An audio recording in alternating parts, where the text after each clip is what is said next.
All right, this is my first ever Google Hangout on air. I'm going to go ahead and post this on my Facebook page as well. Just, you know, reasons, stuff. So,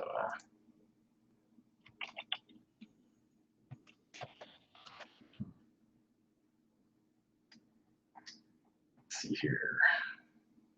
Wow, probably completely clobbering the poor CPU in this machine right now.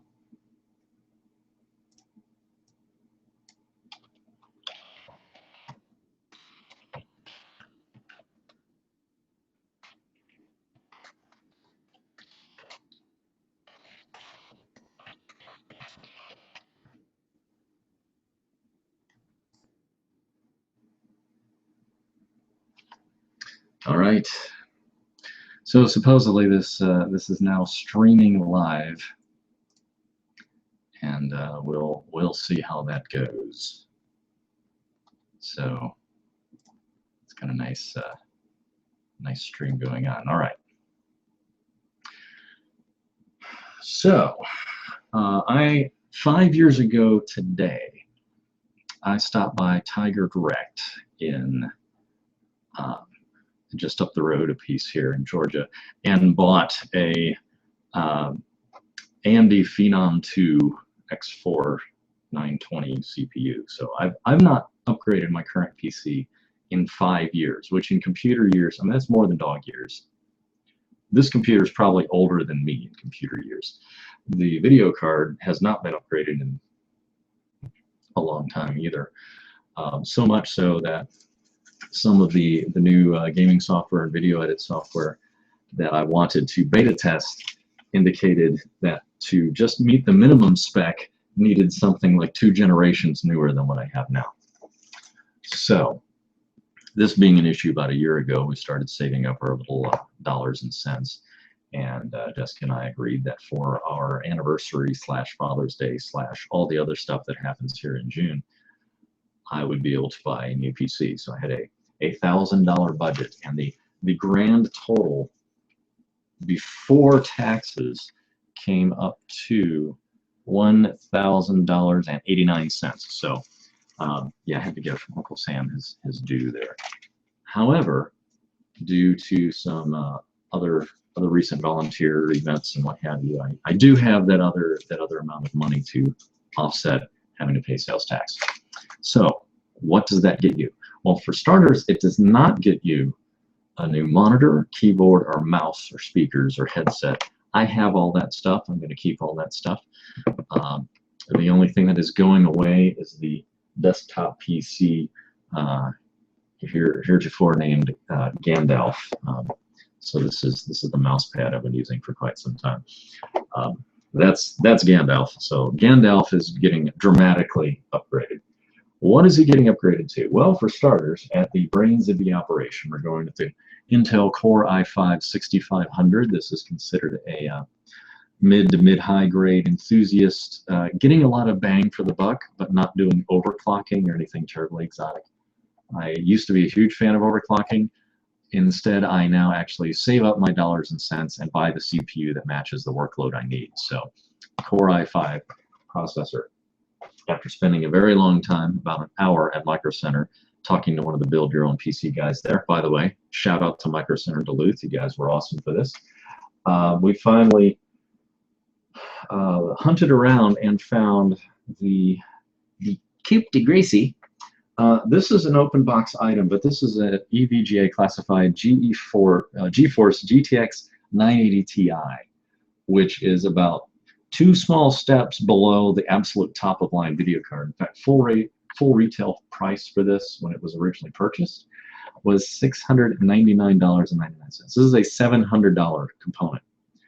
However, it was marked down to $404. It's for 2 reasons. First of all, this video card just got replaced by a brand new one that is getting trickled out to the market for these super duper enthusiasts who are paying even more than this for this video card.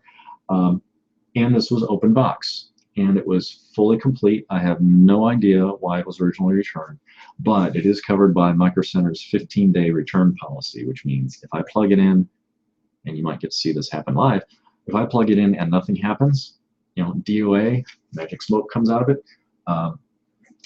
I take it back to Micro Center and don't have to deal with EVGA. However, I've had really good dealings with EVGA gear in the past, so I'm cautiously optimistic with what that will be. So that is the graphics guts in the machine that's really going to help get my frame rate out of the toilet.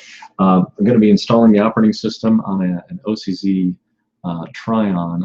I'm typically a fan of Samsung solid-state drives, but I was trimming edges wherever I could, and this drive is going to have the operating system core. All the data is going to be on other less expensive standard desktop spinning platter drives, because if these fail, I can usually get data off of these. If a solid-state drive fails, have a good backup. So I'm going solid-state. I won't expect it to last beyond the 3-year warranty period. The Samsung EVOs have a 5-year warranty, and the Samsung Pro line has a 10-year warranty. Warranty doesn't get you your data back, it just gets you a new drive. But at any rate, solid-state drive for the operating system. The motherboard, I was hemming and hawing for a while because I heard good things about the Intel L170, whatever the step above the X170 is. I heard good things about it, and the guy said, well, do you plan on overclocking and doing any of these other things? And I discovered, oh yeah, I don't need that board. Let's knock 50 bucks off the price and go with an H170. So that's the board. Hello, random user, whomever you are there. So that is that. And the power, since I'm not going SLI and I'm not using this as a file server 24/7 with a large number of drives, I'm just going with an EVGA 600 watt power supply. It's not their top of line, but not too shabby. Also, I got a little bit of a discount. All the receipts here, half of this paperwork are mail-in rebates. So it might actually pay for the hour of time it will take to fill in all these rebates. I hope they do some of these on time. So that's the power supply. And last but not least, the Corsair Carbide Series Spec 2 case. This was a little less than $60 at Micro Center. So this is where all the stuff is going into. I have not purchased a PC case in a very long time. A very, very long time. So yes, it's Carbide Series Redshift. I am not one for LED lighting and water cooling and all that. I just want a system that is sufficiently adequate to run current things that I need it to do. I don't need overclocking. I'm not going to be broadcasting what I do, so forth and so on. So, but I gotta admit, for 60 bucks, this is one sharp-looking case. Got that nice little red effect going there, as if you didn't need any implication that the machine ran hot in the first place. Let me tilt the camera up a little bit because I'm taller than I thought. And just for those of you who like to see what's going on inside, yes, this is actually a clear panel on the side here, so you'll be able to see all the goodies indoors. This is a completely tool-free case, which I have enjoyed that with my current computer case, being able to get inside of it without screws. But not only does the cover remove without the need of tools, all the drives and everything inside it use these nice little latches, so things just snap right into place. So that is in my mind, at least during the build phase, that is a huge bonus. So I do not have multiple cameras to present you an angle of everything going inside here, so I'm going to just have to do the nausea-inducing, pick the camera up and aim it inside so you can see what's going on. So we shall do that. Whoa. So plenty of real estate inside this case. It includes 2 fans of its own, a nice big fan up front, one in the rear. These rear slots also glowing red, just very ominous there with the colors. Rather like that. Here we have the connectors and headers for the various and sundry buttons, and power supply for the cooling fan. The one thing, and I'd forgotten and I've really forgotten, it didn't dawn on me. Most solid state drives are 2.5 inch, not 3-inch drives. So this good folks at Corsair, and I assume other companies now, are including 2.5. That's laptop drive size drive bays right in the case. So that's where your solid state boot drives go. And then we have room for at least 3 other 3.5-inch drives here, and room for two optical drives down there. So overall, a rather nice case. Maybe some folks wondering why in the world I didn't shop around and check Newegg and 12 other sites and PC Parts Picker and all these other places try to beat Micro Center's prices.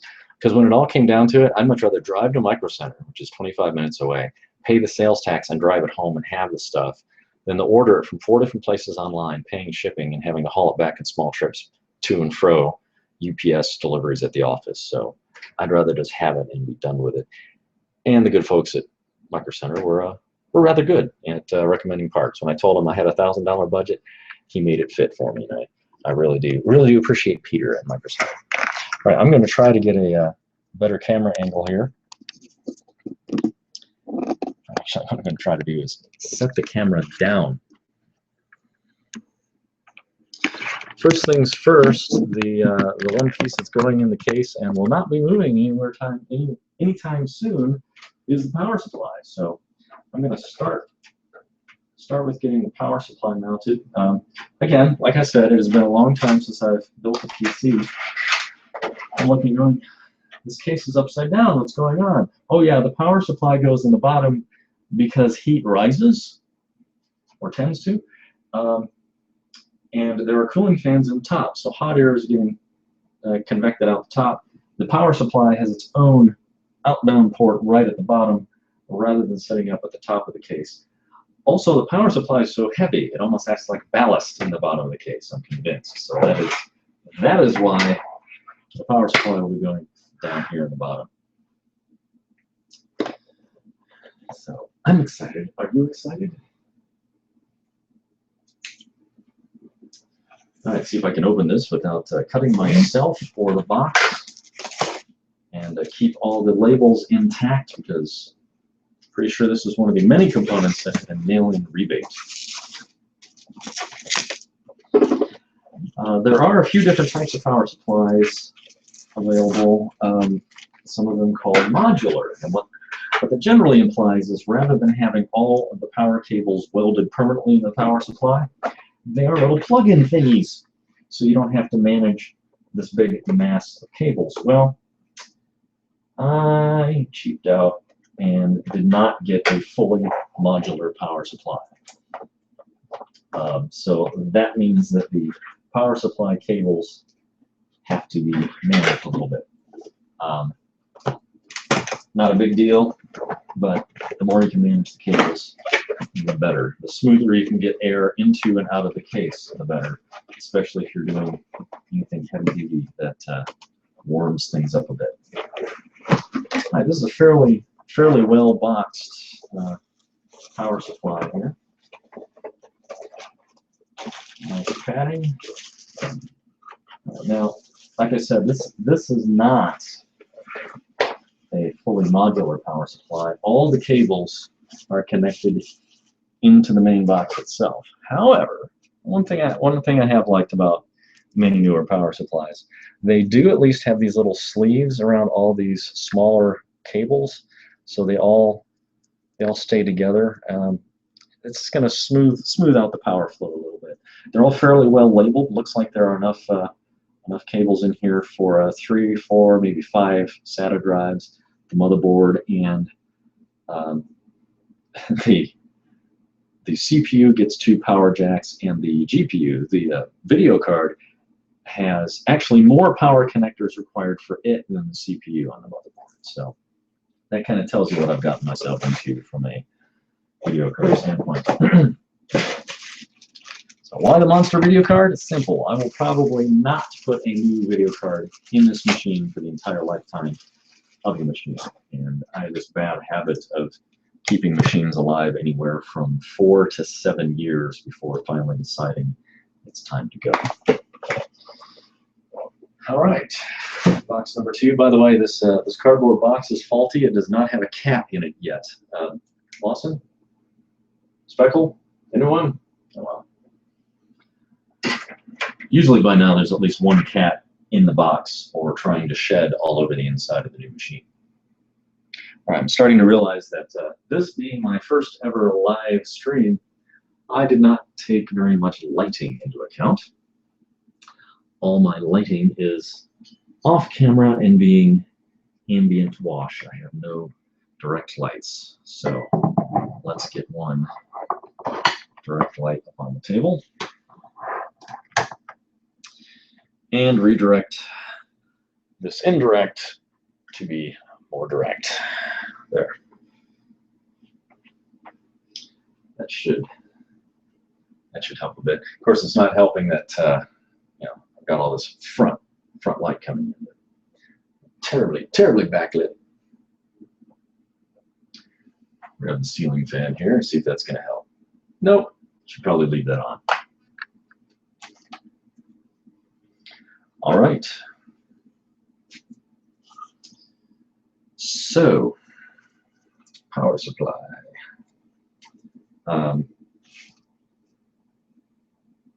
This is a heavy brick, let me tell you. All right, little padded feet, 4 screw holes in the back.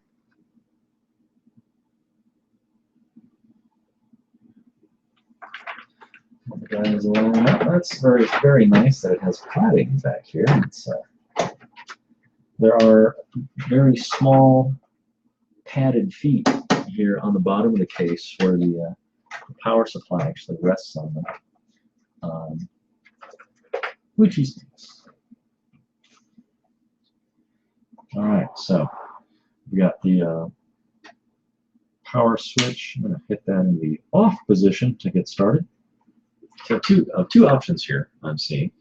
The power supply can either go fan side up or fan side down. Now if it goes fan side down, that puts the cooling fan directly against the bottom here. And although this has feet, which you cannot see from that camera angle, there is about a not quite an inch of clearance here, but you can see this actually raises slightly off the desk. So this is where I'm going to do the very non-geek thing and actually consult the manual to see what they recommend for installation direction, because that is going to be kind of necessary to know whether the power supply fan ought to go up or down. I am under the assumption that it should remain up in the case and not be aiming toward the floor, for a few reasons. First of all the labeling now faces out where I can actually see it. And if this was facing down, it would be drawing air right off the carpet. Not such a good idea. There's going to be air convecting in from the bottom anyhow and out the top of the case. By the way, this case does have vents in the top. It does not have any fans included in the top, but you can put 2, I believe this is 120 millimeter fans. You can put large fans in the top. Again, I'm not loading it with that much gear, so it should not be a big deal.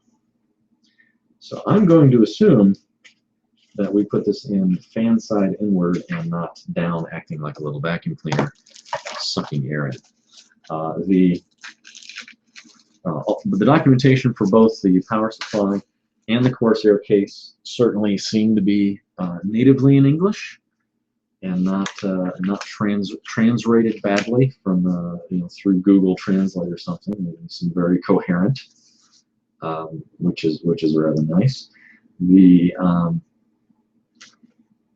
let's see, installing the motherboard, installing PCI cards. One thing they leave out here is how to install the power supply, which is kind of funny because one would assume that would be kind of something you do pretty early in the process. Installing the PCU, page 7. Refer to the index. Power supply unit on the bottom of the case, line the case holes and secured power supply and screws power supply. Thank you. All right. So they don't say a whole lot about it. However, this looks pretty pretty right side up to me. So, time to get the tools.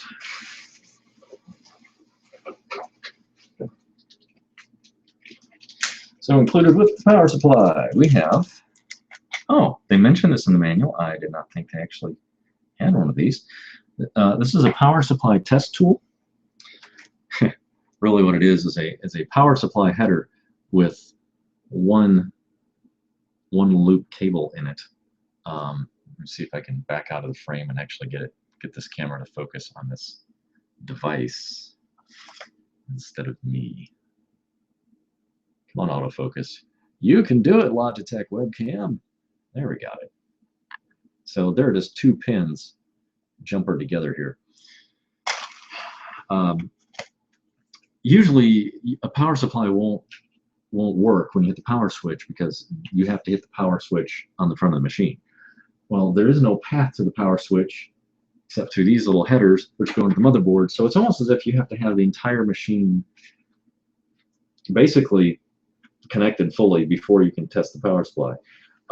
What this does, let me read the exact paragraph here. Optional, using the provided PSU testing tool, connect to the 24-pin cable, which is buried in this mob of cables here.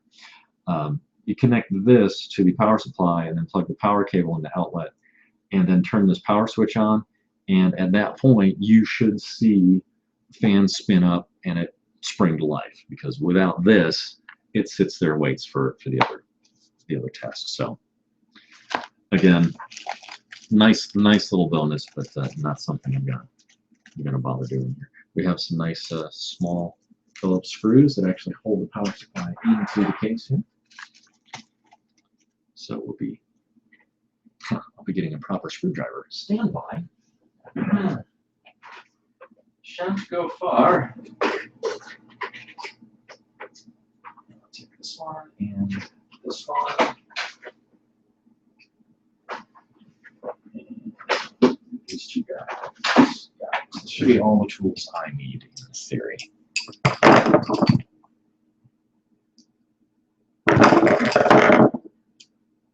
Bingo. All right. So let's get the power supply in here.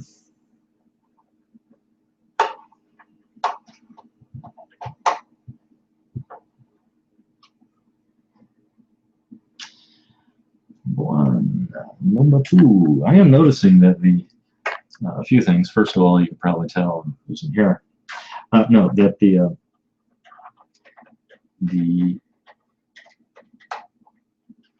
case is designed to allow for a few different types of power supply sizes. There are screws at the far outer edge here, and there are also extra holes, such as what this EVJ uses, where there's one hole that's kind of centered underneath the 120 volt power input. So good flexibility. Good on you, Corsair, for that. Again, not that I'm building PCs constantly. By trade, the business card says Director of Information Technology, but at a small company that basically means I am everything from help desk guy who has to field the fact that someone opened a virus, infected attachment, and trashed their entire drive, all the way up to the mail server's down. Why? Well, I should know. I built the thing, which was a terrible mistake. Soon to be resolved because we're moving to Office 365. Totally beside the point of this particular video. All right, well, power supply is about as installed in the case as it needs to be, awaiting all the myriad of connections. Give me a moment while I clear the workspace. All right, so this nice, huge bundle of power connectors here.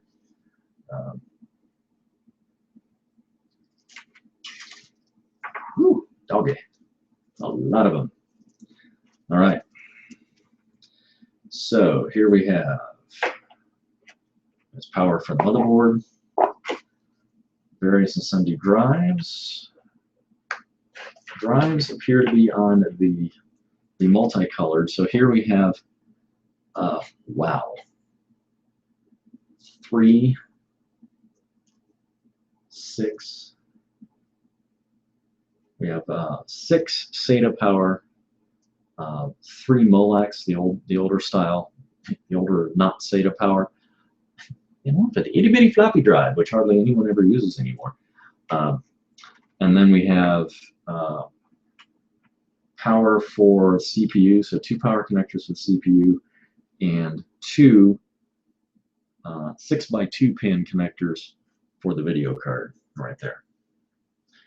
All right, now the design of this case, straighten that out there. Hang on, guys, we're going for a ride. A little closer to the guts of the case here.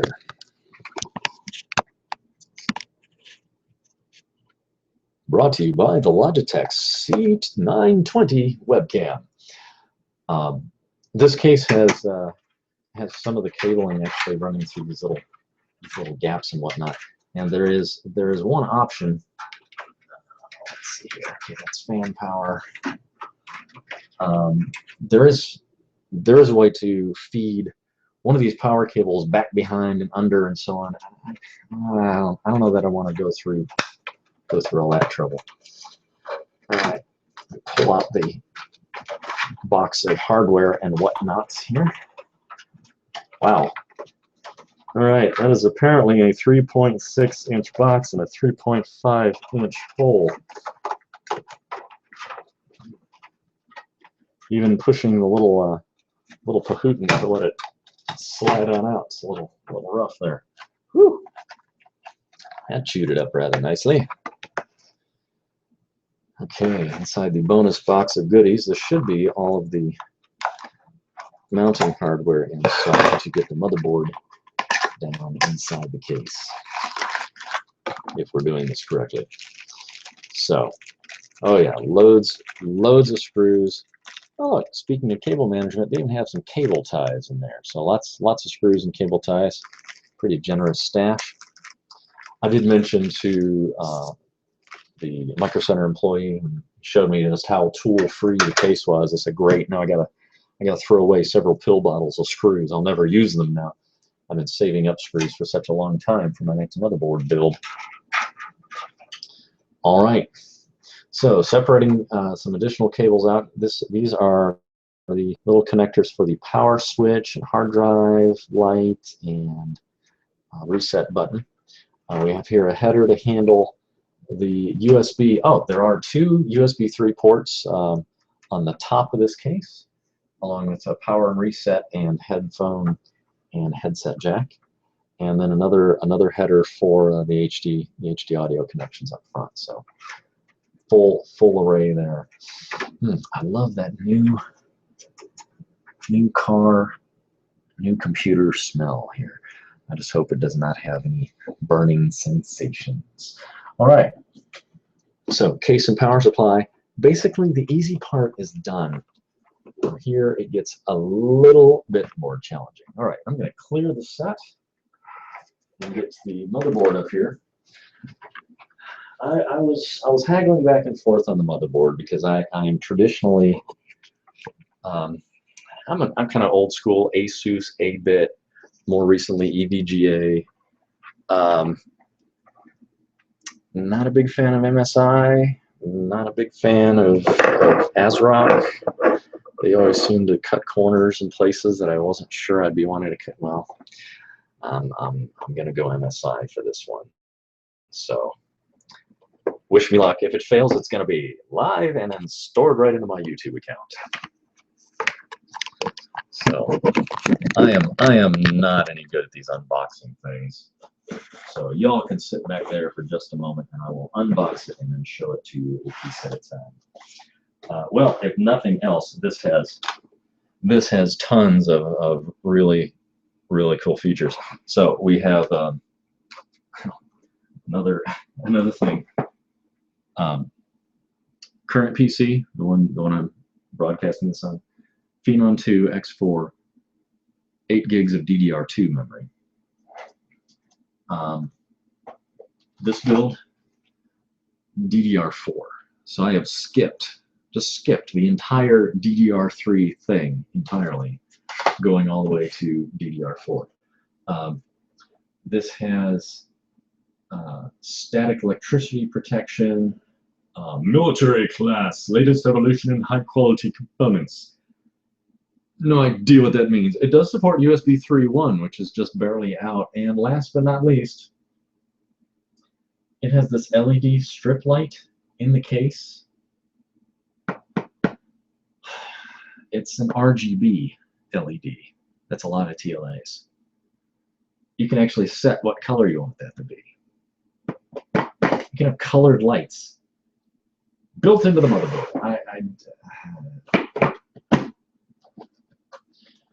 Okay, fine. Finally relenting and getting into proper geekdom. I have stylish lights on the motherboard. All right, speaking of stylish, motherboard kind of comes out of the box, letting you know it's ready to do some cool stuff. So I will grant them that. It's pretty. At least a whole lot prettier than my soon-to-be retired nVidia nVidia 780 board. Whew, okay, static electricity, terrifying. All right, keep this on the anti-static bag. And then bringing the camera for a closer look. This would probably be the easier time to put the CPU on the board. I think. I don't know. Usually I might motherboard in, get that all bolted down, then CPU in. I think there's enough. There's plenty. It should be plenty of room in this case to work getting the CPU in after the fact. All right, let's bring this board in closer here. This is the MSI H178 Gaming Pro. I'm not a huge gamer, but you know, hey, Gaming Pro motherboard. It's going to have some cool extra functionality here. It's got 2 video card slots, 2 PCI Express 3 slots. Fairly good layout in the back. Not too shabby here. Got 6 USB 3 ports. Onboard HDMI and DVI, which it's my understanding as soon as I plug in this extra video card, all those shut off, which kind of stinks. I'd rather use those, maybe, but apparently not so much. So four slots for the DDR RAM there. The one thing that I am particularly intrigued by is just how few components there are relative to my old EVGA nVidia 730A board. There are dramatically fewer components. These I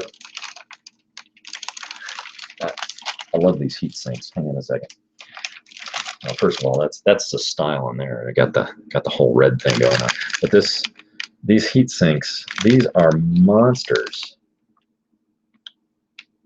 And there's not a whole lot of component under there that is not heat sunk in some fashion or form. And this strip here, this MSI #1 in gaming, well, we'll see about that.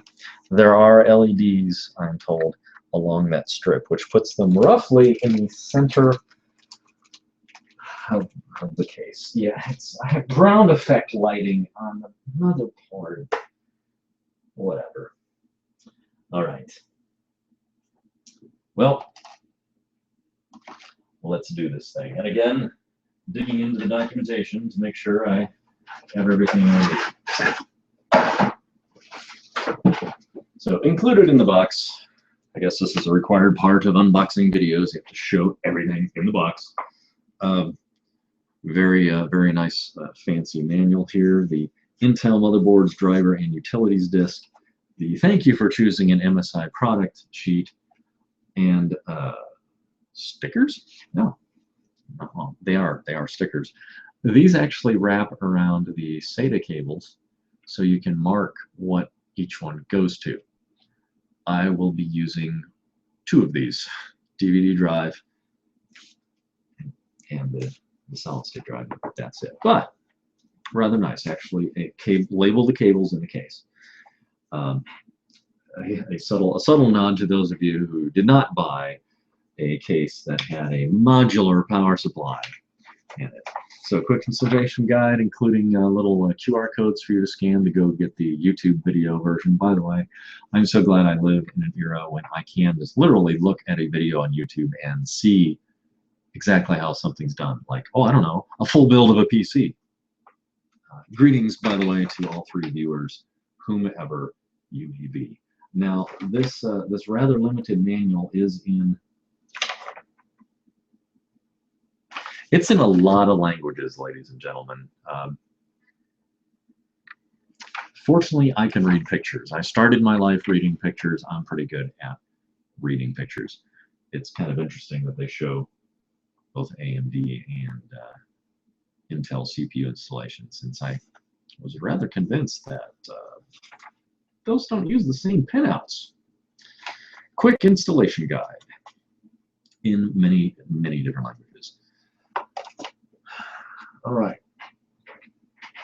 Now, quite some time ago, the industry switched from having pins on the processors to having pins on the motherboards. Let me pull out the little shipping protective device here. Lift up the word remove, since it will be very difficult to put a heatsink on a processor with that thing in the way. So rather than the processor itself having pins, the motherboard has the pins. I wonder if there's any chance that the macro zoom on this camera is going to cooperate here. I'll just do a quick close-up. Just, you know, reasons. All right. So if you're like me and it's been forever since you worked under the hood of a motherboard, the pins are actually... All right, I must not be using the official Logitech driver, because that autofocusing is not autofocusing. That, and I have nerves of jello at the moment. At any rate, the pins are no longer on the bottom of the CPU. The pins are actually in the motherboard on the CPU slot. So the CPU has little pads. Probably going to be easier for me to show you the bottom of the CPU there. I'm going to go ahead and put the CPU in first, because it is so, you know, flat and low, and I've got really easy access to it. This is the official Intel CPU Plus heatsink. I did not get any third party. I'm not the water cooling type. You know, I'm not going to be overclocking this one, obviously, because of the model. No, I shouldn't say obviously. For those of you who may not know, there are certain CPUs now that are sold specifically for enthusiasts, where it is possible to increase the speed at which the processor uses, and sometimes squeeze as much as, well, if you go crazy and use liquid nitrogen for cooling, you can almost double the processor speed for all intents and purposes, and get a lot more bang for your buck. However, by the time you spent for liquid nitrogen cooling, you'd have been better off just buying the next faster CPU. This one, just plain old air. I'm good with air.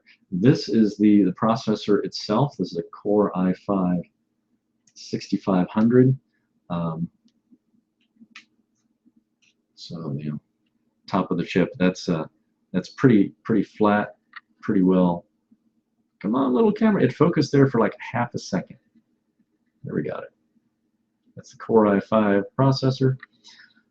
It is the size of a silver dollar, maybe, and it just amazes me just what happens underneath the hood of this. I do this stuff for a living, but just the incredible amount of computing horsepower that we're getting in desktop PCs nowadays is just still amazes me. Here at the Institute of the Easily Amused. So, Core i5 CPU. We do have installation instructions and a 3-year warranty. I would hope it's going to last a lot longer than that, especially if I don't overclock it. Intended to be professionally installed. Take proper electrostatic discharge precautions, etc., etc., etc., which means really I should be wearing an anti-static strap. However, I am barefooted on the floor. I actually have one foot right now touching the other PC, which is plugged in and grounded, so my bare feet are my grounding wrist strap at the moment.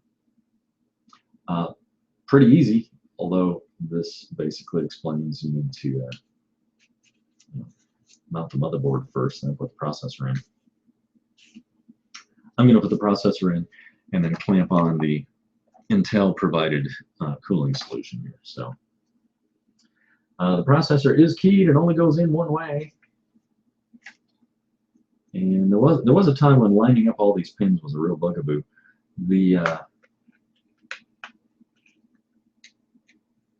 Quiet, please. I must have complete concentration. The CPU and the slot are keyed. On the CPU itself, I don't know if this is going to focus at all, but in the bottom corner, there is an arrow on the. I completely fill the view with a different object. It'll focus. There we go. There's a little arrow down in that corner, and here on the CPU slot, there is a corner similarly marked, and that's where it goes. Should not have been touching the top of that with my fingers. I want nothing on the top of that except the heatsink compound that is here on the heatsink. So I will probably go grab my bottle of isopropyl and polish that bad boy before locking down the heatsink. Okay. Well, this only fits one way, so just don't force it.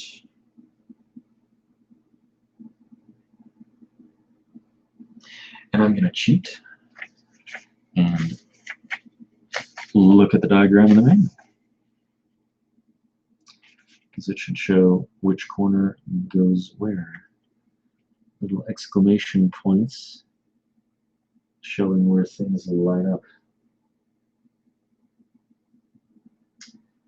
All right, yep, there is. Huh, I was wrong. Yes, there is an arrow in the corner, but even better, there are actually two notches at the top of the CPU die. Clunk. Yeah, it doesn't set in there any other way but that way. So, he's in there. Flip down the little cover. Flip down this little cover to lock it into place. I've actually not seen this particular type of retaining mechanism, so I'm just kind of amazed by the whole thing. All right. So once installed, this is what you're dealing with.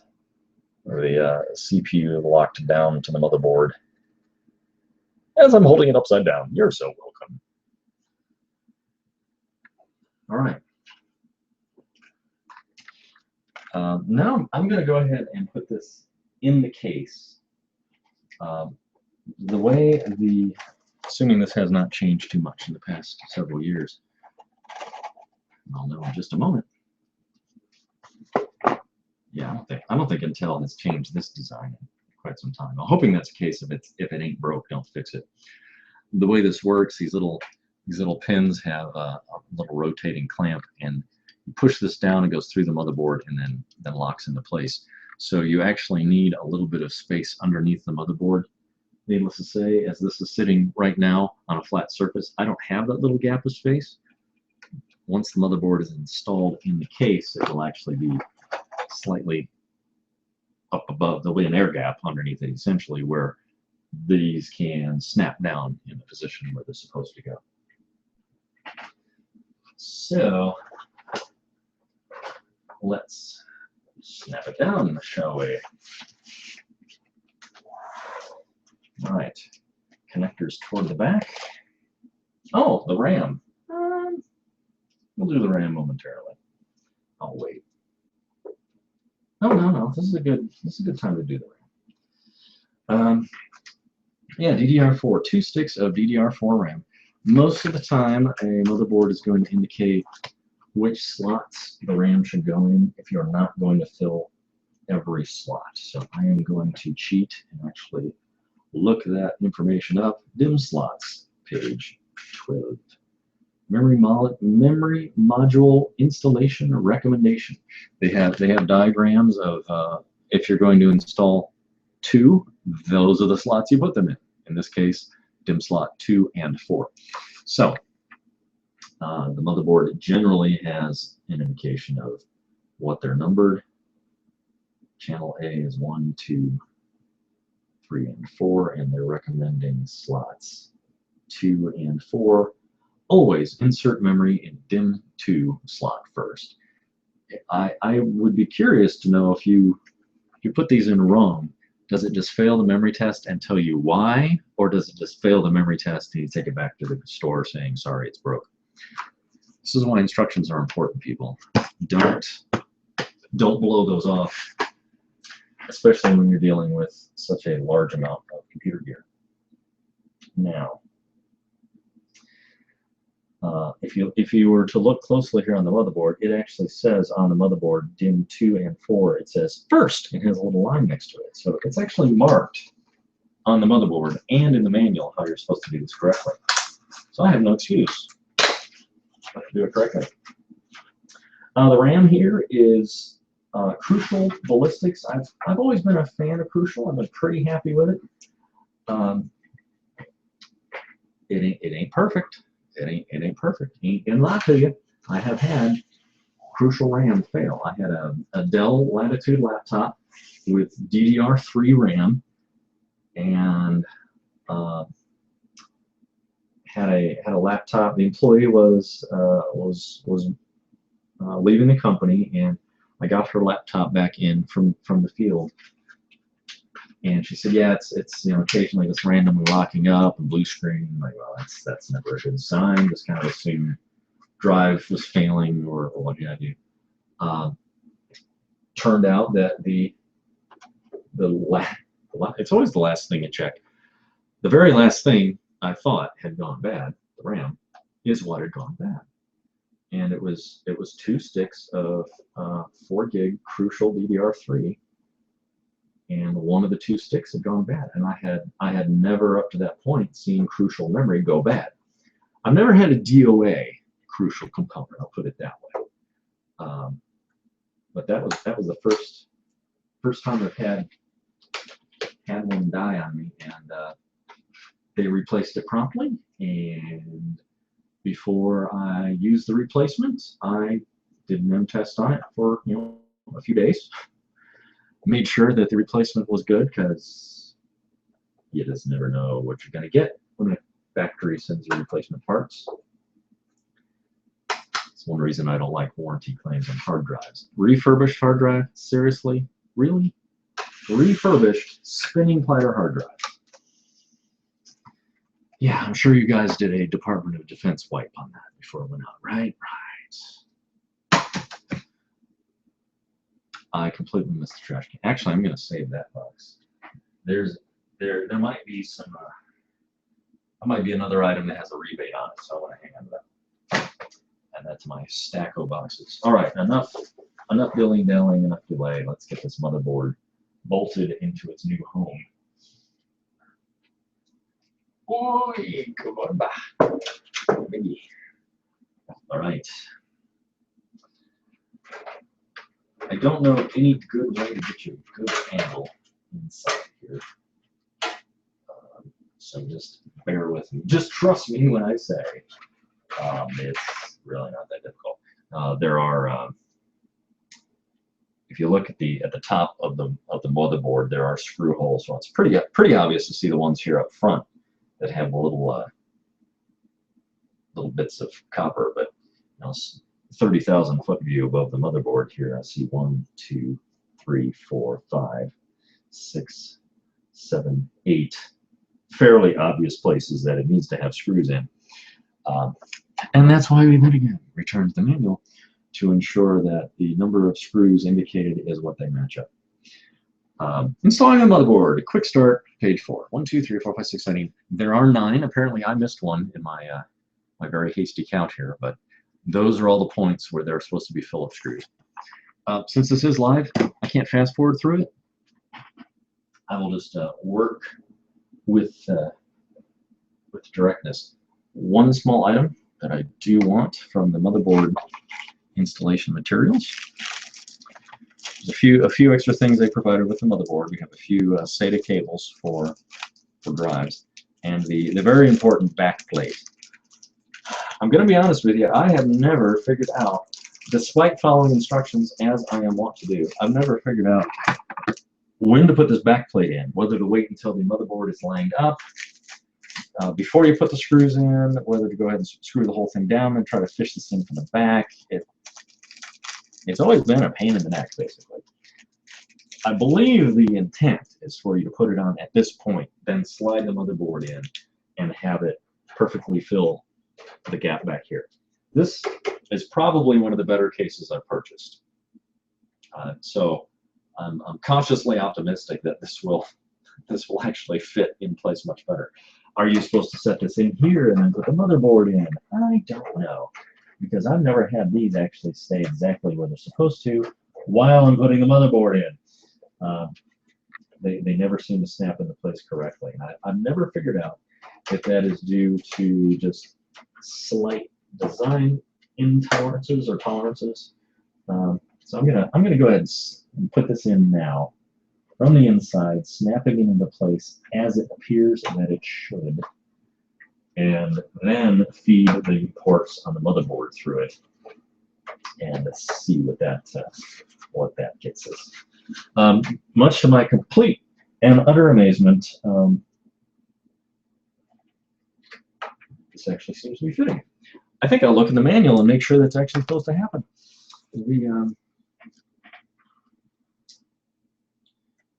And I don't, when it doesn't fit, I don't know who to blame. That's the case. Case manual is not going to help a bit. I have to use this funky little motherboard manual. Oh, that is the motherboard manual. Derp. File setup, safety information, so forth and so on. Rear I/O panel. Here are the slots. Thank you, thank you, thank you. How to manage speed. Interesting that the installation guide does not actually tell you when or even if to install that back plate in the case. Well, no, I take that back. I showed you this page earlier. Up at the top of this page, yes, the plate is supposed to go in the case first. So let me see if it actually snaps in there like I expected. Because many times I've done this, it does not fit well. Now, okay, I'm starting to feel pretty confident here. This this back plate actually has some padding on it.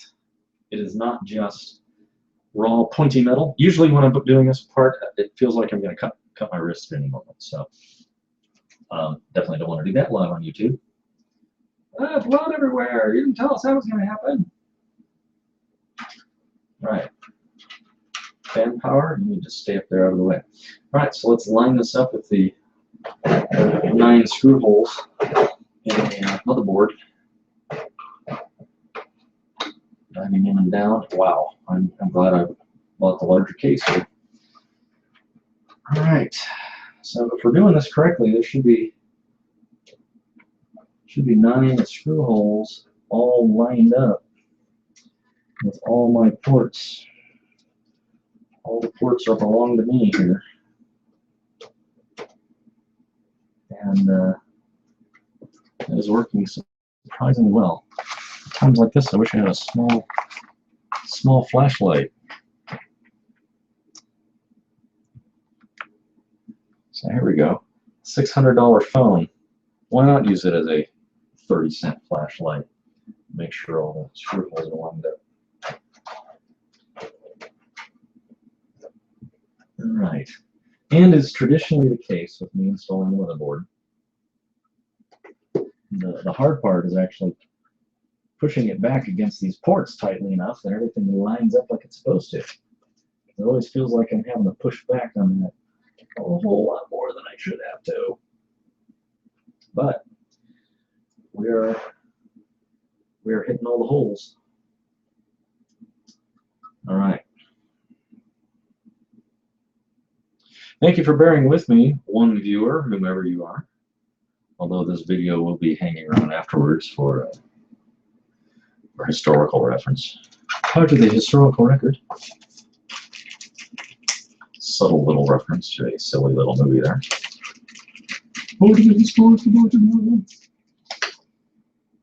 Okay, that's a large variety of screws and whatnot. We're done with the motherboard. ESD. Got a nice little collection of small cable ties.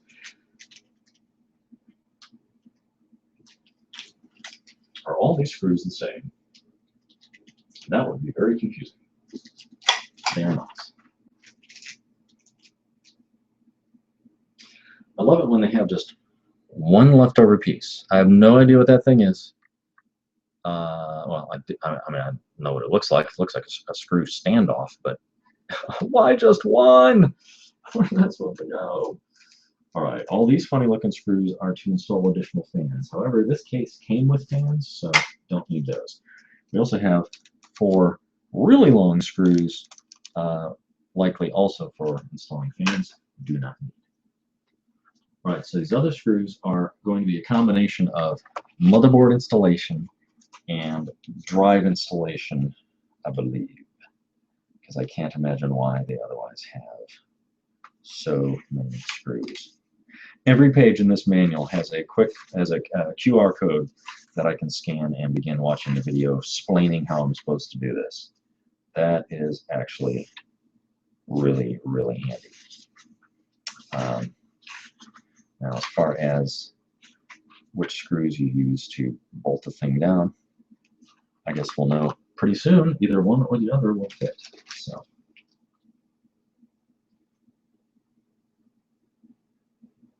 yep, we have both coarse and fine. I'm going to assume that the coarse screws are the ones to use.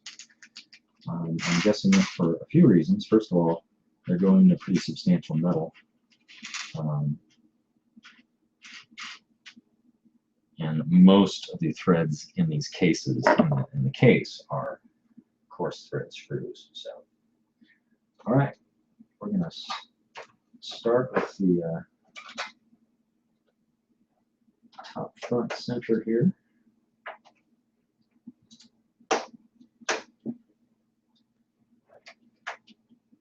Let's see if I have chosen correctly. Push that back like I mean it. So here's the point where I wish not that I was broadcasting the slide, but I had one more set of hands. Just somebody to hold this while I run the screws in. All right, there we go.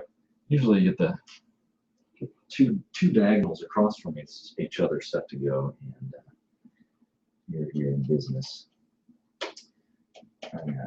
I did not purchase a new set of tools for this build. I'm kind of lacking in that regard. I had a very nice PC repair toolkit years and years ago, and it's been reduced down to, like, I think I have one screwdriver that was originally with it. All the rest seem to have disappeared. All right. There we go. I wonder if I can bring my phone into the Hangout live stream. That would be interesting. Because then you can see what I'm trying to do here. Let's find out. What's the worst it can do? Completely crash the broadcast? Sure, sounds like a good idea. Google, Hangouts, ongoing call. Yeah, let's do it. Trying to barge in. Hangouts on air. This is going to be streamed live. Are you really sure you want to do this?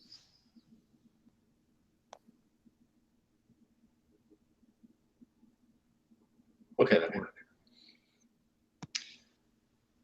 Switch cameras.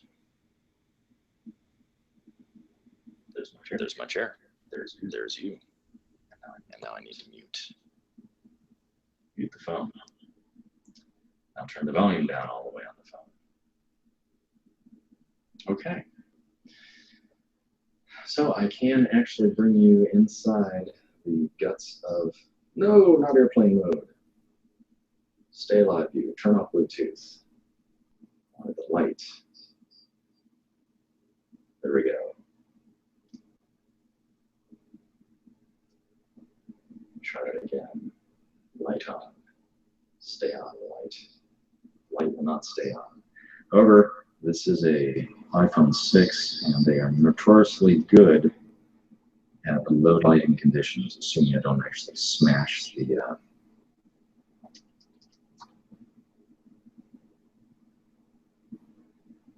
I muted myself, but I'm still hearing audio through the phone, so my apologies if I start to say things twice.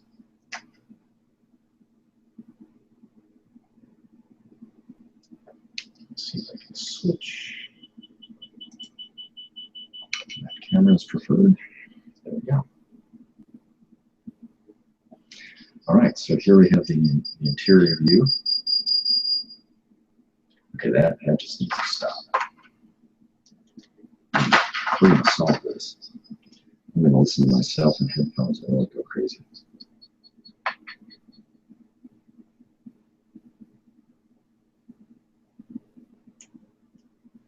I'm sure this won't freak things out at all.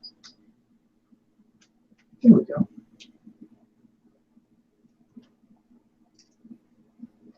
I can do an audio check on myself and hear the lag, which makes me talk very slowly. Yeah. I can, however, turn the headphones way down and resolve the problem. Okay, so you can actually see inside the PC now. Only dilemma being is that I'm connected to the phone with a little piece of wire, and I can no longer use the phone as light. So I'm going to grab my honest-to-goodness flashlight. What a concept. A purpose-built tool for the purpose for which it was built. As my father-in-law is fond of saying, sometimes the best tool for the job is a tool. All right. So we have one screw that needs to go in up there. I'm gonna start back here with that guy. It's official. I'm out of hands.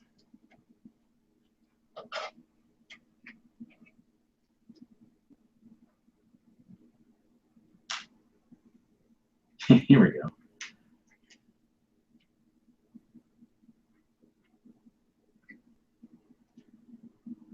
I'm sure that won't be strange at all. Here, you just sit inside the PC as I work on it. Don't get much closer than that to the action, ladies and gentlemen. All right, a little bit of light. Would be more possible if I actually relocated one of my in-room lights here.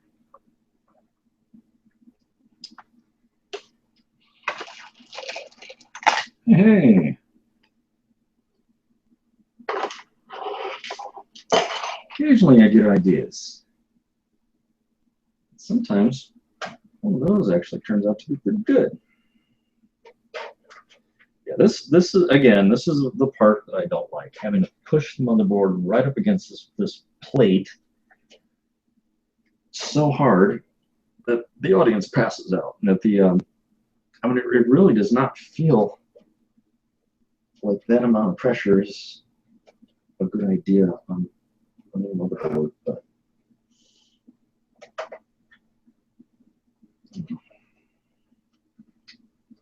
c'est la vie.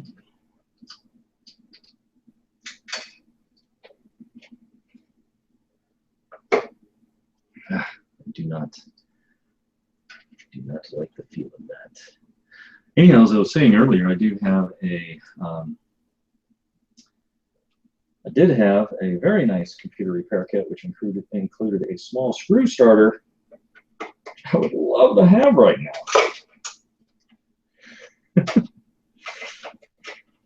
Instead, I have just demonstrated multiple times why it's very nice to have a magnetic screwdriver.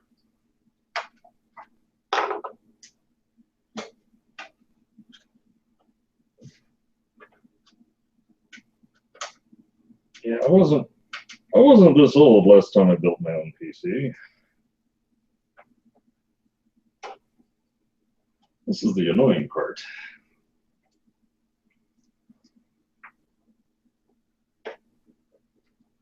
I may actually have to start these in a different order.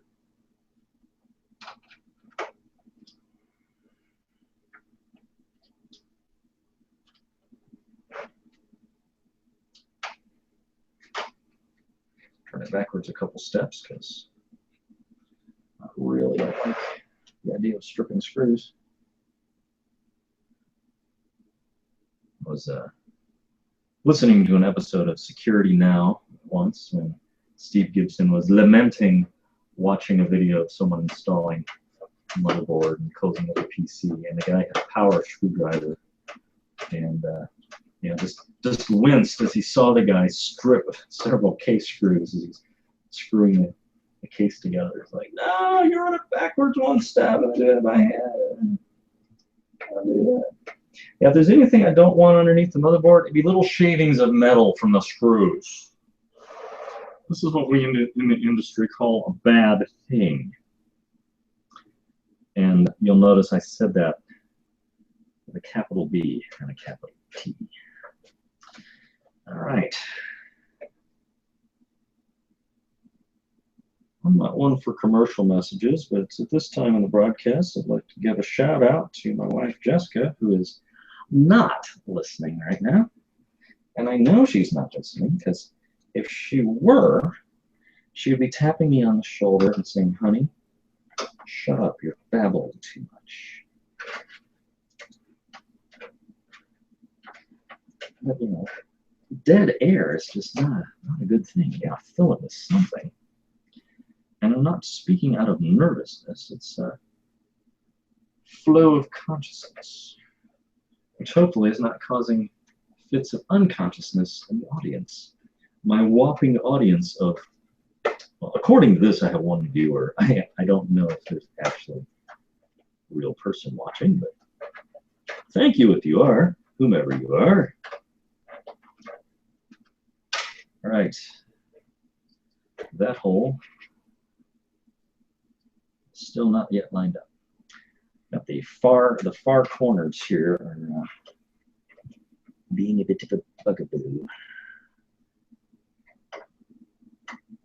Let's get in there.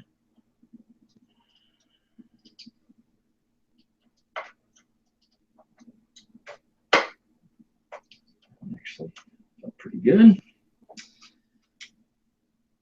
All right.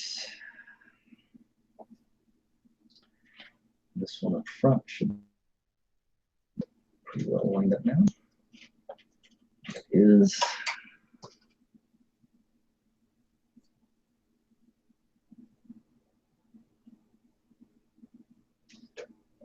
So this corner near the ram is just not quite there. I was fairly certain I was dealing with a square motherboard. I got one of those exotic ones. More of a parallelogram. I may have to actually use a real screwdriver here. Seems a bit more torquification.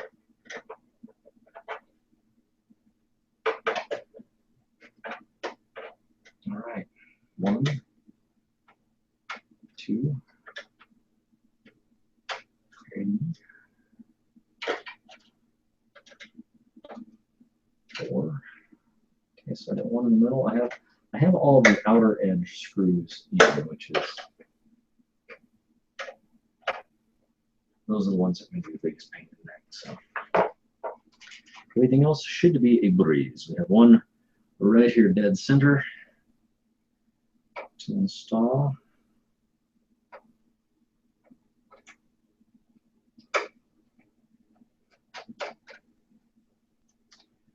All right, and one hiding right behind the iPhone. So we're gonna go over here and hide behind the RAM for a moment. It's a nice big old heat sink. Looking up. The iPhone view right now is at the top of the computer case looking down across the motherboard toward the intake fan of the power supply. So kind of doing the Batman hang from the ceiling.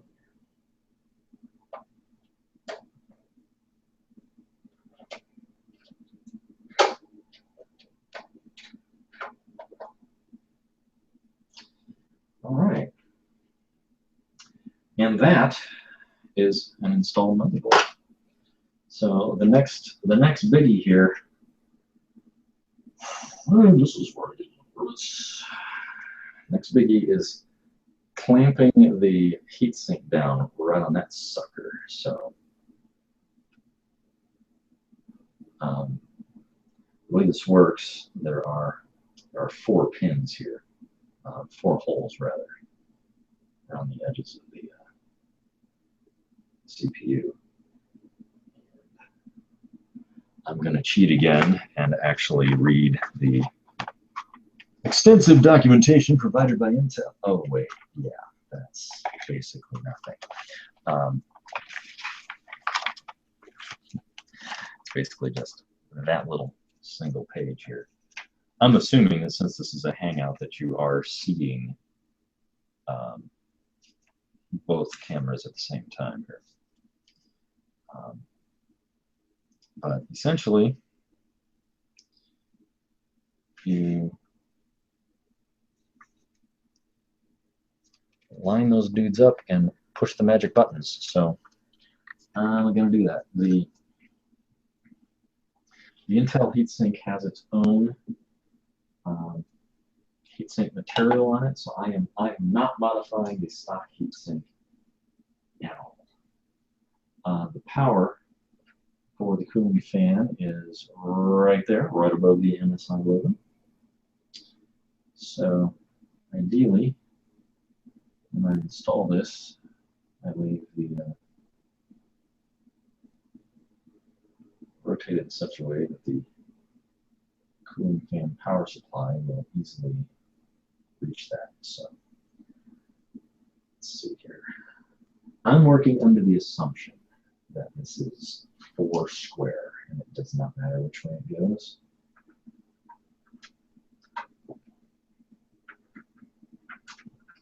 Get more confident of that once all these pins are in.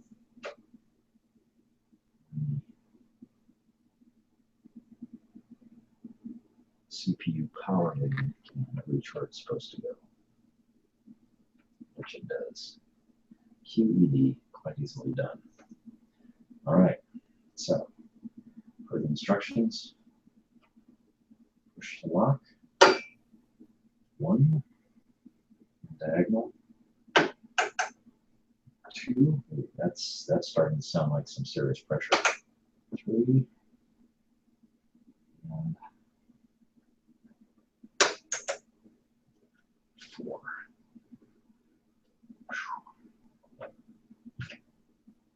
Well, it ain't going anywhere. I've not always been a huge fan of Intel's cooling solution, and this is why. It's possible to mess up and get these wires actually touching where they're not supposed to. If you think that this is cable management that's supposed to stay in place. So, yeah.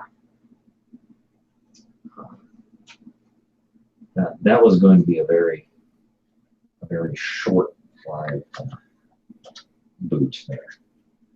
But yeah, this little clip that holds that wire, no, it needs to be away from every last thing. Okay. The fan should spin freely without scraping on any of this. I would believe I'm going to be pinning that down with a little ingenuity or something, but that needs to never touch the fan. So, all right. So we have CPU, RAM. In theory now, I could apply power, and at least we get signal. Assuming, of course, I connect the power supply, which is the next step. So Let's go ahead and get her done.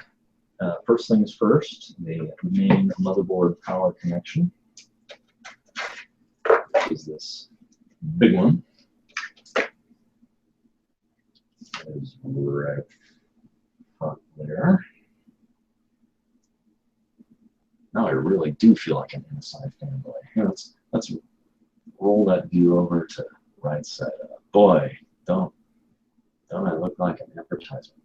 All right. So this is keyed. Only goes in one way. Power supply. You know, it allows for several different kinds, but you know, it all fits in there. It's all good. So it's all good. Yeah.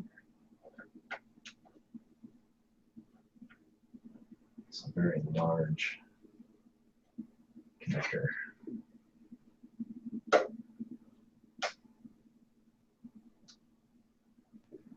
right. Give me a click, guys. Give me a click. Yes. At least let me visually confirm that the plug is truly seated flat. All right, so we're in pretty good shape there. Now there is a separate power connection for some fans and such here. So we have CPU fan number 2, which I'm not going to use. You have CPU fan 1 and system fan 1. Derp. All right, so I've accidentally plugged the CPU fan and system fan port. Let's move that over to where he's supposed to go.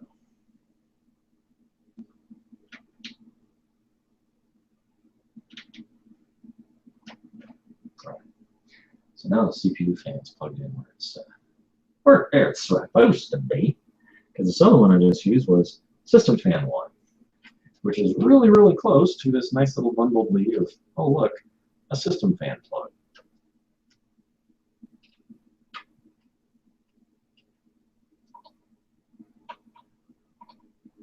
So let's do that. Let's see. 4 pins on that, 3 pins on this. Let's line it up with the provided key. Making 1 pin out there in the cold. Done. All right.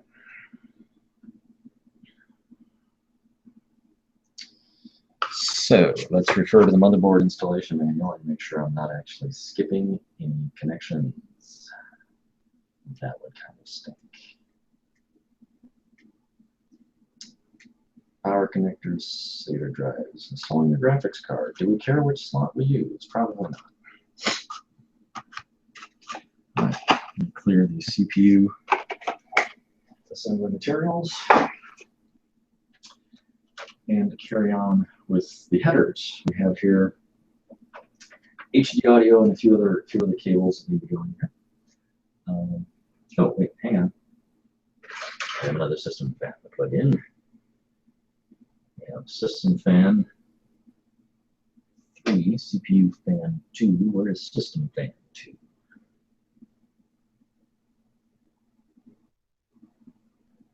System fan 2 is all over. I really want to extend this cable that far? Sure then.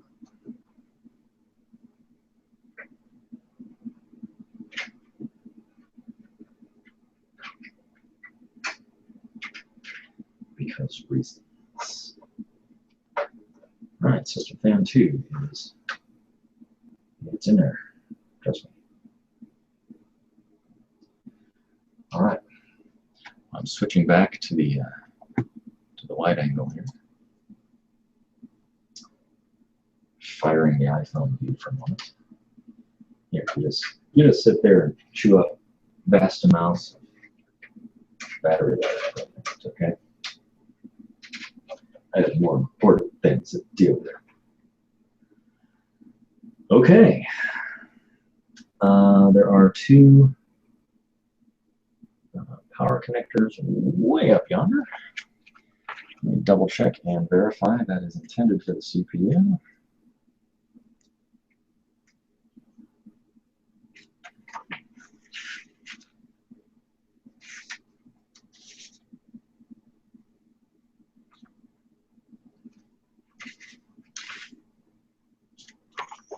Powering my light again. It says J-Power 2. That's PCI Express. I want a CPU. Thank you very much. All right. All the way up and around. These are not going to be easy to remove once they're in, based on their positioning.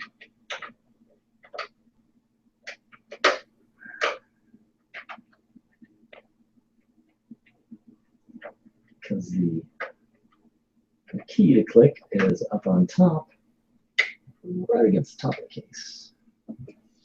But hey, it fit. And this is where I really like the fact that the wires are well wrapped here. That's it's looking clean-ish, I'll put it that way.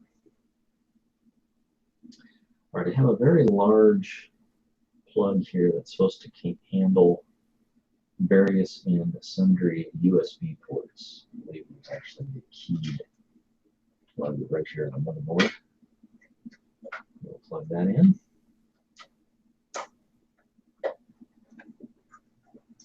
They're making this too easy. And now HD audio, which I believe has its own designated location on the motherboard. Front audio connector, JAUD1, page 15. This connector allows you to connect audio jacks on the front panel. Wow. That's a whole lot of connections. I've only got 2 connectors up there that I can actually plug anything in. A very nice cable with which to connect them, so let's make it so. And it is. All right, well, we are nearing the end. Oh yeah, this is a fun part. Got this neat little header here with all these little LEDs and etc. that need to be connected. Fun, fun, fun. For a very large, wide definition of the word fun.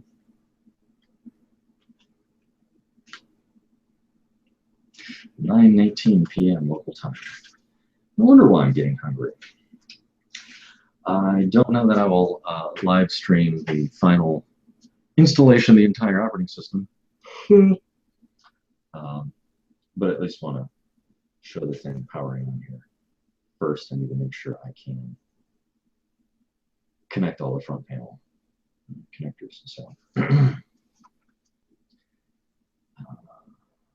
LEDs on the front panel. I like how they give plus and minuses here. It looks like 1 and 3 plus and minus, 2 and 4 plus and minus. Really, those are backwards? Seriously? Okay, pin 1, hard drive light, plus and minus. So that goes down in pin 1. All this thing is in the bottom corner. So let's do that. Coming through, everybody, with the phone. That's the phone view. Let's see if I can do this. There it goes. Live from inside the under construction PC. We have JFP1. Correct? Yes, we do. Now, there was a day when I could actually read all those tiny little markings on the board. Not so much anymore. So. Same with these little plugs here. But you know, the hard drive light, plus or minus, is it's one of those. I'm actually cheating. I'm looking at the live stream on my computer on the screen here. So I can tell which one of these is. So you got power, hard drive light, and reset. I'm assuming it's talking about JFP1. So the hard drive light goes horizontal plus to the outside, and hard drive power goes right above it. So hard drive light plus goes there, and then power button. Excuse me. Power D. Reset. Power. Power plus and minus. Oh, how adorable. They're on their own little individual thing. Why so small? Simply to convince you that it is time for a career change, Mr. No Eyes.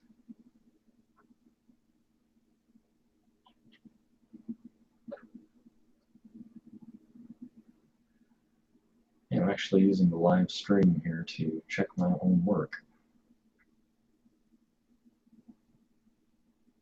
Verify the fact that I seem to have completely missed that pin. I guess I'll know when I power on if it still looks dark instead of an LED light emitting diode. It's a dark emitting diode, and dead.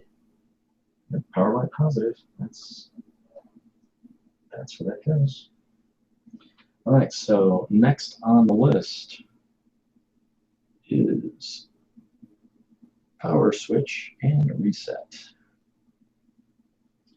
So power switch. I think it's technically plus and minus, but it really doesn't matter too much.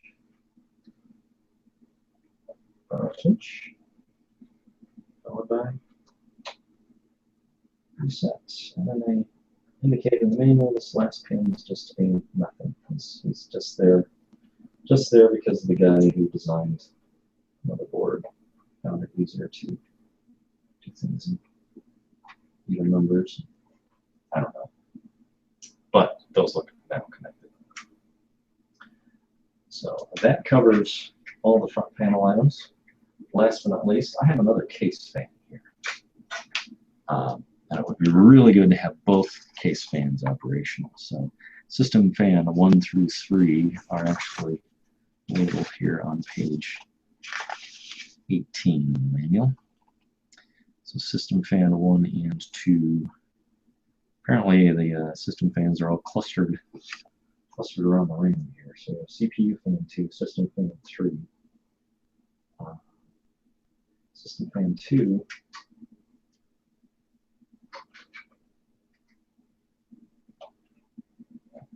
where are you?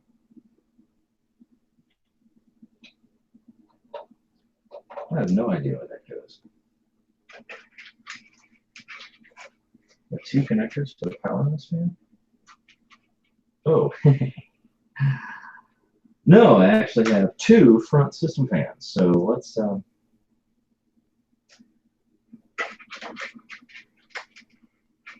thank you, Captain Overkill. All right. I hope these are not terribly high RPM fans, because if they are, this is going to be one noisy case. They're pretty big. I'm expecting good amounts of airflow. System fan number 3. I do have 3 system fans. It's like a bonus. It's a Merry Christmas and extra fans. All right. That's settling a bit. That cable was not computer related. That was just a spare. All right. We are ready to, I think we're ready to do our smoke test, ladies and gentlemen. At least make sure we can power on. So I'm dropping the cell phone out of the conversation briefly. All of our drives, why not? We'll just go ahead and plug in our OCZ Try-On drive. Since, oh look, toolless 2.5-inch drive base. So we'll do that.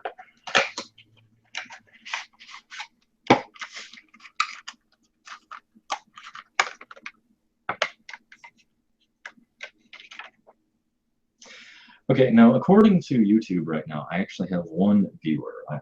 First of all, I'm surprised anyone's actually watching this. If you are, and you have access to Twitter, I am at Troy Thompson on Twitter. If you want to tweet at me, just to let me know, yeah, there's a real human being out there. That would be funny. No, I'm not going to send you my phone number in the middle of the broadcast. What am I thinking? But yeah, I'm going to go ahead and plug this in. See, there is a chat in the video, but it just says Troy Thompson joined the group chat, and I think that's either me or my cell phone.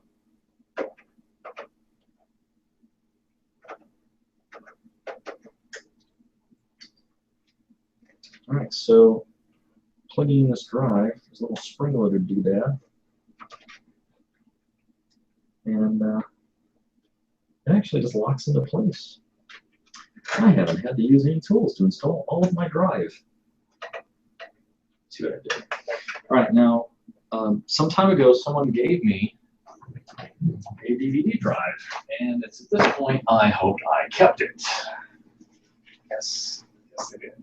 So, I hear I assume with the brand squeaky news. Well, I hope it's SATA. Yeah, it is. Had a super multi DVD writer. It's an LG GH24 NSB0 Nancy Sierra Baker 0 NISBU, manufactured April 2014. So this is not exactly the newest drive on the market. However, it was a freebie after I helped someone do some computer repair work. All right, so popping off the cover here. Let's see this magical toolless installation here. Push this little tab up and click, and it's in. Hey, fancy that. Someone actually did some design work. All right, now the drive did not include SATA cables. However, the motherboard did. So here I have my two SATA cables. One for the DVD drive, one for the solid state drive. I'm going to go ahead and go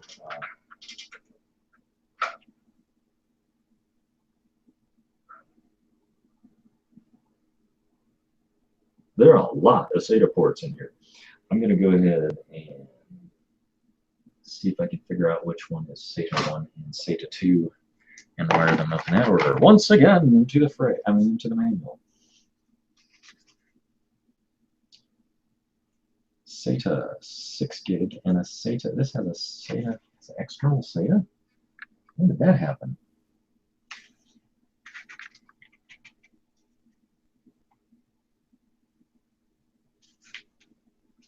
It says it has an external SATA connection. All right. It was interesting. They have SATA 3, 4, 5, and 6. I have no idea where SATA 1 is in this motherboard. All right, so SATA 1's front. SATA 2, it says these SATA 2s do not fold SATA cables in a 90-degree angle. Duh. This connector is SATA Express interface. SATA Express can use a single SATA device or two legacy SATA devices. Oh, okay. Well, I'm going to use it with two legacy devices, 1 and 2. So, because reasons.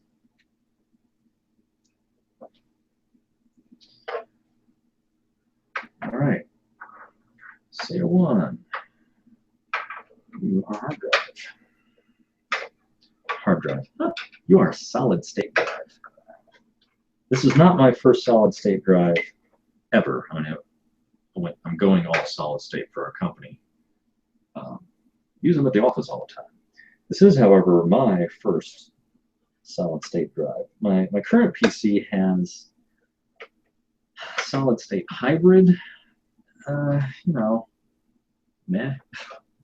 It's okay. Have had trouble with hybrid drives though. They've been a little dodgy for me. All right, see, all this stuff I don't need. Non-modular power supply. There's nothing I can do except jam this in the bottom of the case. Fortunately, the power supply is in the bottom of the case. These will sit on the bottom of the case. Probably the cable tie wrapped around it, if I'm smart. See, if I had time and intelligence, I would be cable managing the daylights out of this thing right after assembly.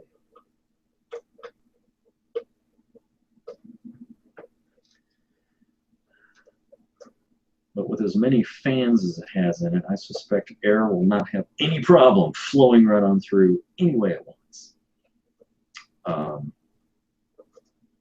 Okay, so the DVD drive is so far from the solid-state drive that I can't double up on the connector. So I'm actually going to need to use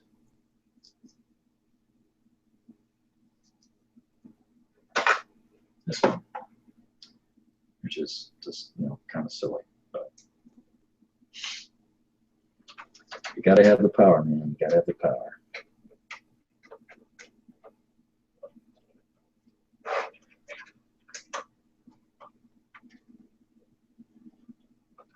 That does not feel seated. Gotta have your SATA seated. There we go.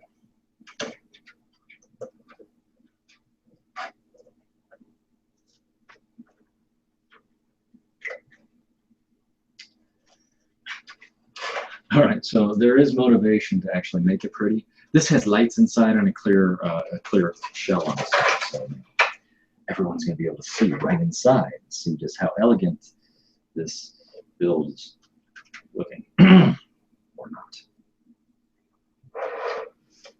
Okay. At this point, I'm going to do the is it going to explode when I turn it on test.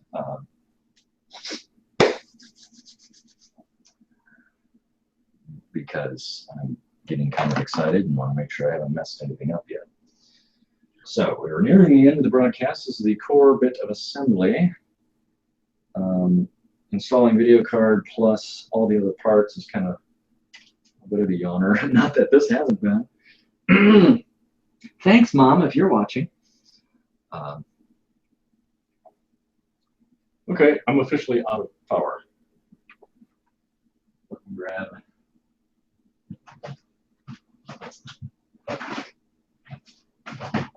extension cord.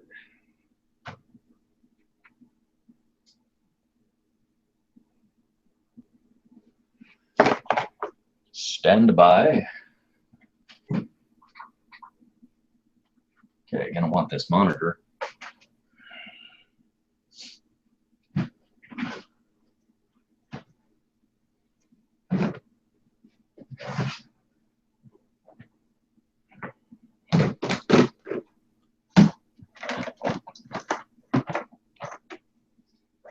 All right, see the daisy chain a little bit more power here.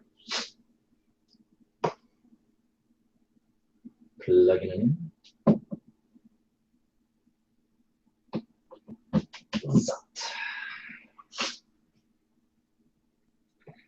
We have light.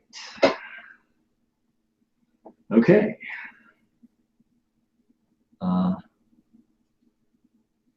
Power supply off. Fancy smancy cover on.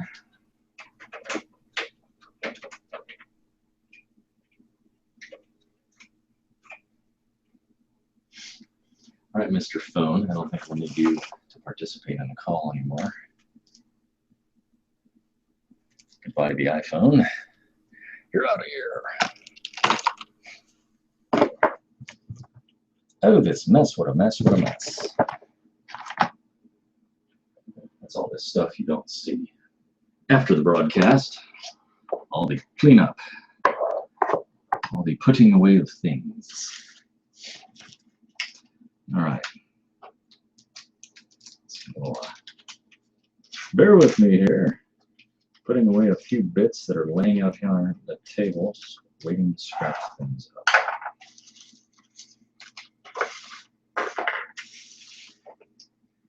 Done with the flashlight. Oh, by the way, another cool little gadget, which I may discuss sometime. I got Google Cardboard for my iPhone. That's the closest I'm ever going to get to a VR headset. All right.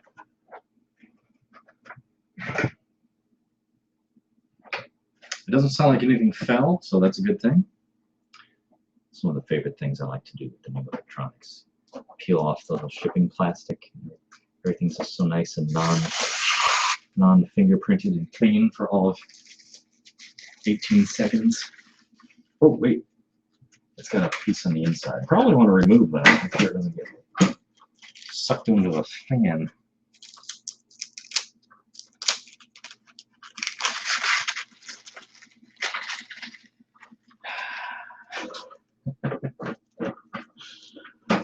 Yeah, I know it's an enthusiast's case. But I don't know, the whole LEDs and lighting up the inside. Although my current motherboard has one very useful LED, it has a temperature indicator actually visible through the side of the case. It's the way I found out that one reason my old PC dies on a regular basis, it overheats. Because I bought the cheapest possible cooling solution for it. All right. Really, EVGA? A 3-foot power cable?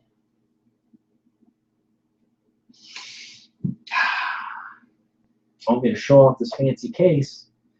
I gotta slam it right up against the wall. Look at that.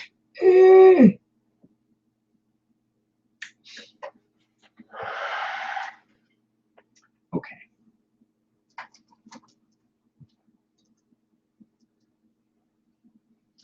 I heard a small click, which may be a good sign. Gonna get this. And a keyboard and mouse.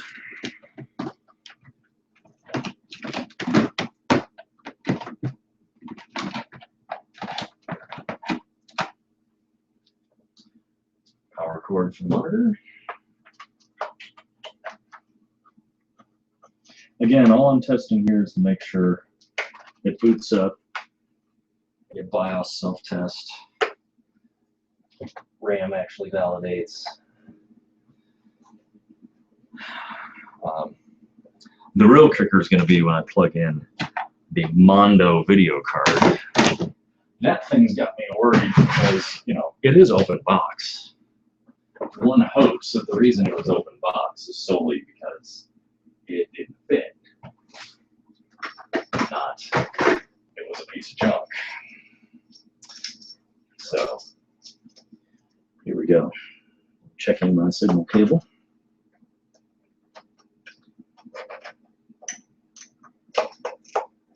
I am turning the signal cable to the correct orientation. Trust me, folks, I've been doing this for years.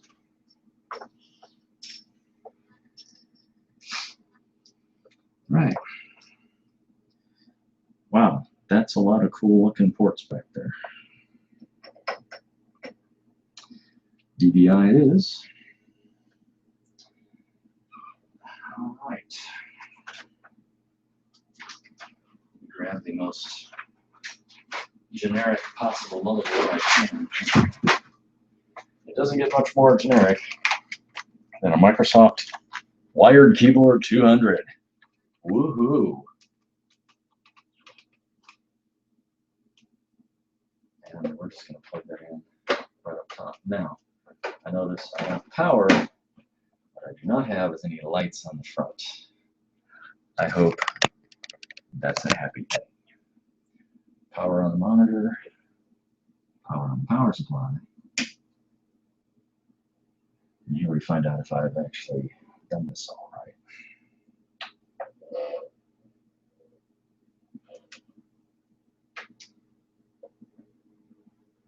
Okay, DVD drive set up.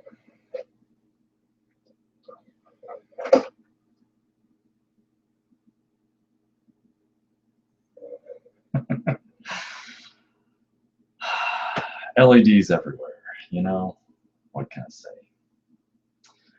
All right, so each cooling fan has 4 LEDs on it, and the motherboard has red LEDs at the front edge, and then this little tracer line. Oh, really, guys? Got this gorgeous glare of my camera. That just looks really cool. I'm not gonna lie to you. That looks cool.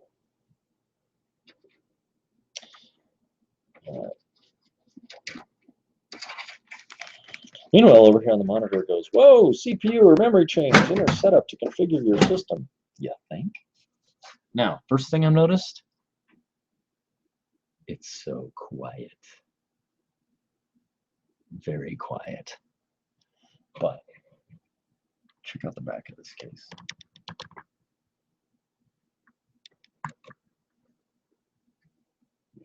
Turn off the overhead lights here. Got this red LED lit fan.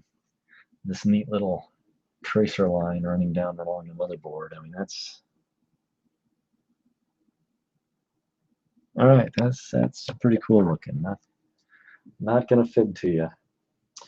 All right, this is actually good news. Press F1 to run setup. Press F2 to load defaults and continue. I'm just gonna take defaults because I'm that, you know, not gonna mess with it kind of guy at this point. All right, at this point it should reset and complain and say, what? I has nothing to boot off of. Control Alt Deletification. And let's go into the BIOS, which I'm going to assume is tapping delete. Apparently it does not set up the DVI video as very first thing in the processor. Entering setup. Whoa! Holy cow! Like I said, I have not built a PC in quite some time. That's the BIOS?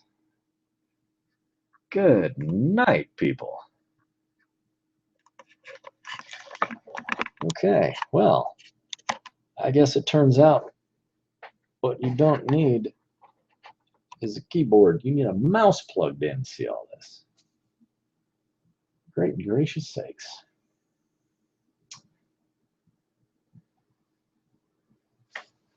All right. This is what I like to see. 16 gig of RAM indicated. All the voltages are good. CPU cruising along. Ow.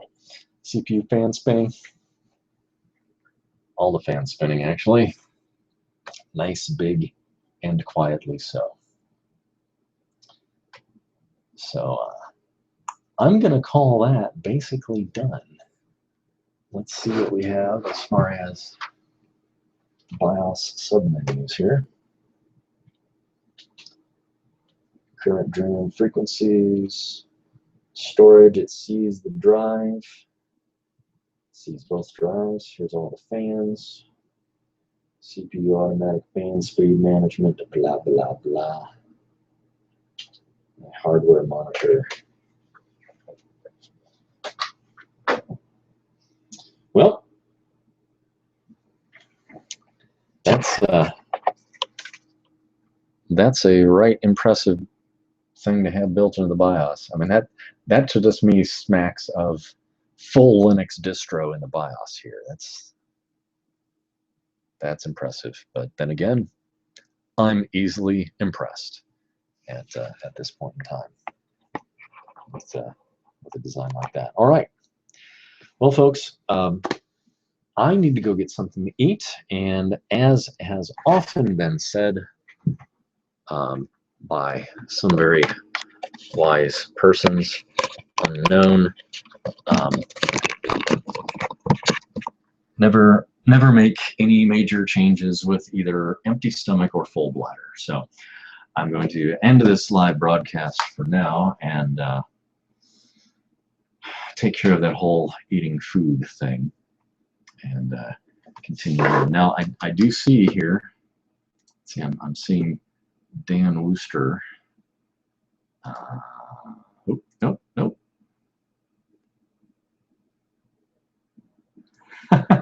Hey, so apparently we may have Sakrista, good friend Sakrista, watching the video here. Well, howdy, haven't seen you in forever. If I knew of a way to invite you into the Hangout, I would have done so.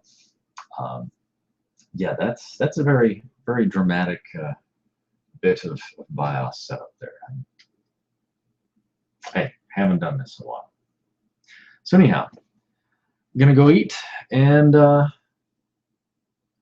thanks for tuning in, all up to at least 3 people that I saw watching this broadcast.